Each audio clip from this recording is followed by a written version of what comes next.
Welcome to Not Milk Never Milk. Subscribe if you're lactose intolerant.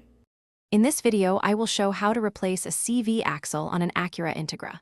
Start by jacking the car and supporting it securely on stands, then remove the wheel. Loosen the axle nut, disconnect suspension components as needed, and free the hub. Pull the old axle out from the transmission carefully to avoid oil leaks, then slide the new axle into place and reassemble in reverse order while checking torque specs. Gather all tools and parts before you begin to save time and prevent frustration. A breaker bar and torque wrench make the job much easier, and penetrating oil helps free stubborn fasteners. Check that the new CV axle matches splines and length for your Integra.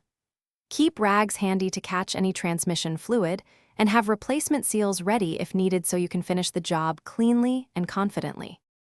Begin removal by loosening the axle nut with a breaker bar and removing the wheel. Detach any suspension parts blocking axle removal, then separate the hub and free the outer joint. Pry the inner joint from the transmission carefully to protect the seal, then slide the new axle in until it seats and the circlip clicks. Reassemble components, torque to factory specs, and test drive slowly to verify proper operation and know. Thanks for watching. If this was helpful, leave a like and consider subscribing. See you next time.